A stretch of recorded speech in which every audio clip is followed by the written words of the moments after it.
ನನ್ನ ಸ್ನೇಹಿತರಂಥ ಪ್ರಿಯಾಂಕ್ ಖರ್ಗೆ ಅವರಿಗೆ ಒಂದು ರಿಕ್ವೆಸ್ಟ್ ಮಾಡ್ತೀನಿ.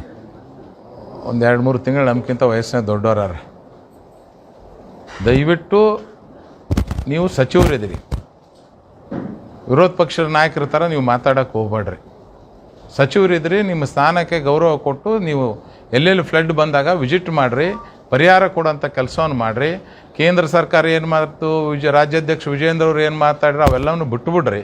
ನಿಮ್ಮ ಕೆಲಸ ನೀವು ಮಾಡಿರಿ. ಇವತ್ತು ನೀವು ಅಧಿಕಾರದಾಗಿದ್ದೀರಿ, ನೀವು ಕೆಲಸ ಮಾಡಿರಿ.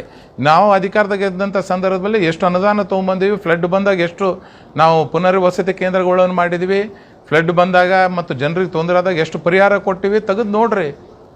ಯಾವುದು ನೋಡ್ಲಾರ್ದ ಸುಮ್ಮನೆ ನನಗೆ ಅನ್ಸದ ಒಂದು ರಾಜ್ಯದಲ್ಲಿ ಇಬ್ಬರು ಸಚಿವರು ಇದ್ದಾರೆ.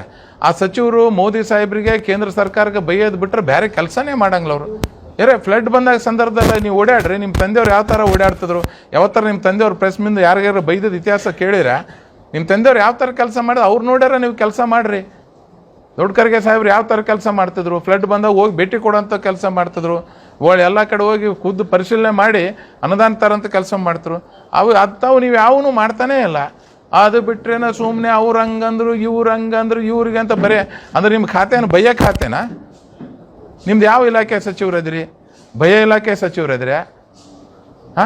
ದಯವಿಟ್ಟು ನಿಮ್ಮ ಅಧಿಕಾರಕ್ಕೆ ನೀವಿರುವಂಥ ಮಂತ್ರಿ ಸ್ಥಾನ